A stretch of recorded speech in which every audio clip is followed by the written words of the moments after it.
Pelajaran kelas 4 susah ya. Ah, gak juga. Kalau setiap hari belajar pasti bisa. Kamu sih enak, pintar.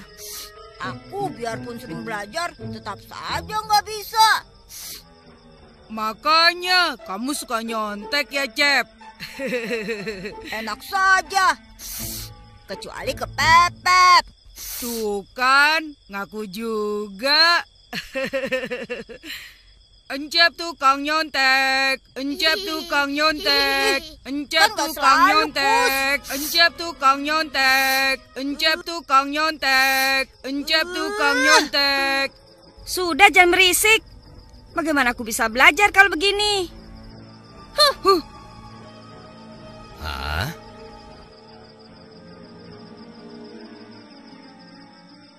Ada apa ini ribut-ribut? Ini, Pak. Raffi sedang mengerjakan PR.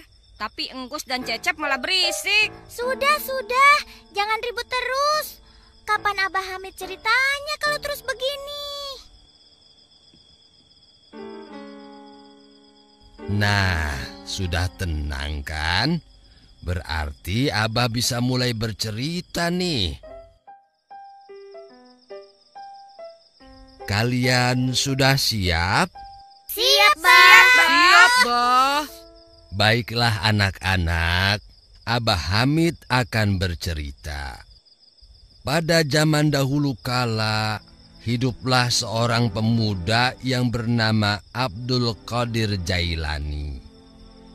Dia seorang pemuda yang sangat soleh, yang kelak akan menjadi salah seorang ulama besar dan terkenal. Ayah ibunya adalah orang tua yang taat dalam beribadah, dan Abdul Qadir Jailani dididik dengan suasana keimanan yang sangat baik.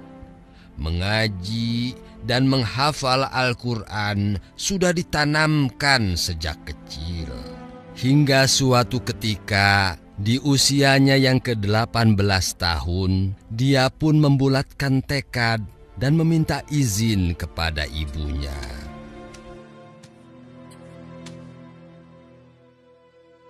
Alhamdulillah. Terima kasih, Ibu. Ibu, usiaku sudah 18 tahun. Aku ingin pergi merantau, menuntut ilmu kepada para ulama besar. Boleh kan, Ibu? Itu bagus, anakku. Kau ingin berguru kemana?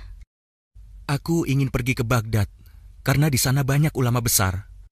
Jauh sekali, Nak. Sebaiknya kau tidak pergi ke sana sendirian. Ibu dengar banyak kawanan perampok di jalan menuju ke Baghdad. Oh ya? Sebaiknya kau pergi dengan rombongan kafilah dagang yang akan berangkat ke sana. Kebetulan besok ada rombongan yang akan berangkat. Kau bisa ikut dengan mereka. Alhamdulillah. Baiklah, Ibu. Kalau begitu, aku akan segera bersiap-siap.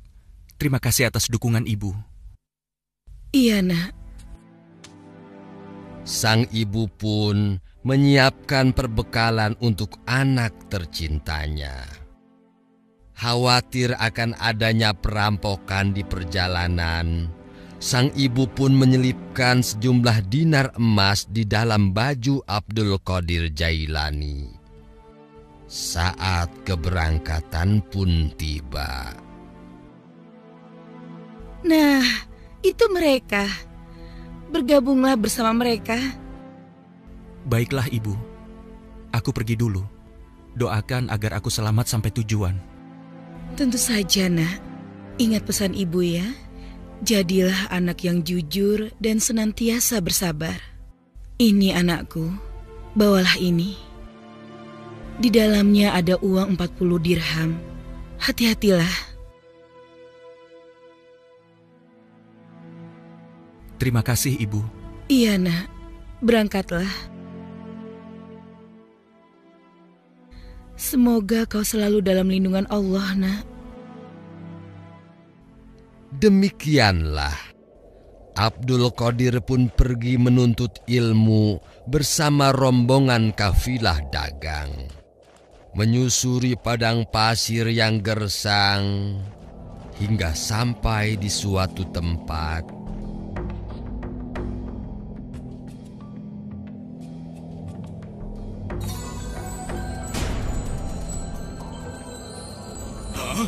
Perampok! Perampok! Ada perampok! Tidak.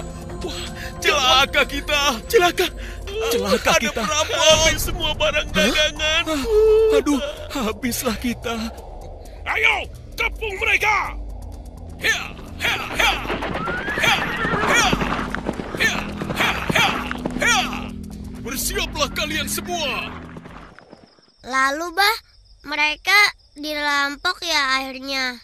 Ih, takut. Demikianlah, Abdul Qadir pun tidak luput dari sasaran para perampok. Cepat, serahkan semua harta benda kalian. Jangan Tuhan, ampun. Itu juga termasuk. Habislah kita. Hei, anak muda, kemari. Iya, Tuan. Mana hartamu yang paling berharga? Ini, Tuan. Hah? Hei, kamu ini gila ya? Harta yang paling berharga. Dengar tidak? Iya, ini, Tuan. Ini harta saya yang paling berharga. Hah? Apa ini? Hah? Bodoh! Masa kau tidak membawa uang? Angkat tanganmu, biar aku geledah. Iya, Tuan. Ayo cepat! Turunkan aku dulu, Tuan.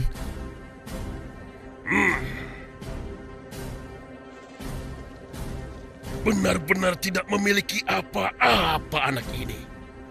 Dasar kau tidak berguna. Pergi sana. Aduh. Tuan. Apa yang sebenarnya engkau cari, Tuan? Pakai nanya lagi. Fulus. Fulus. Duit. Kalau itu yang Tuan perlukan, kemarilah. Ini, ambillah. Hah? Sini. Anak pintar. Mengapa tidak dari tadi sih? Hah?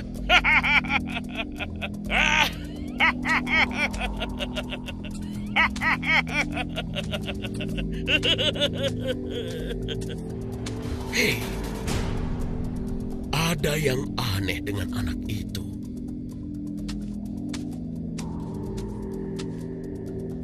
Anak muda, siapa namamu?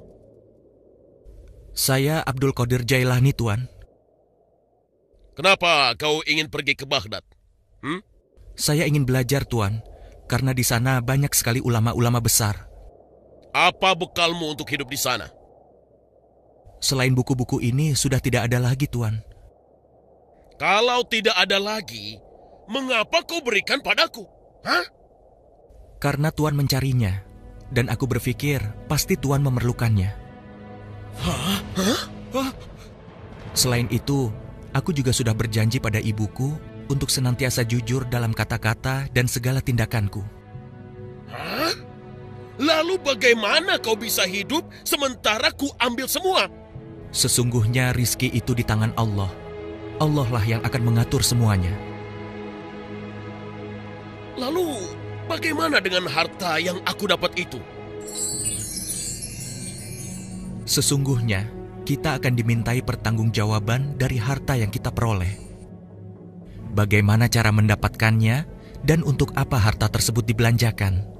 Allah memerintahkan kita mencari dan membelanjakan harta dengan cara yang halal dan benar, maka surga adalah balasannya.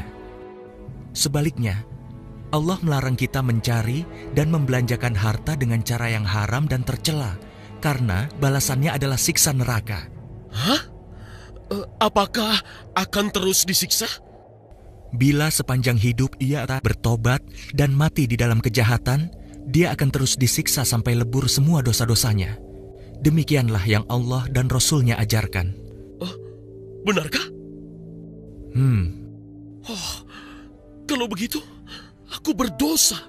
dan dosaku banyak sekali. Apakah aku bisa diampuni? Sesungguhnya Allah Maha Pengampun lagi Maha Penyayang. Ia akan menerima taubat siapa saja yang ingin bertaubat kepadanya. Subhanallah. Begitulah sifat terpuji dan kebaikan Abdul Qadir Jailani mampu meluluhkan hati kepala perampok yang kejam itu. Sejak saat itu, sang kepala perampok bertaubat dan menjadi murid Abdul Qadir Jailani. Emir jadi terharu. Jadi kita harus selalu jujur dan senantiasa beramal soleh ya, Bah? Benar, Raffi.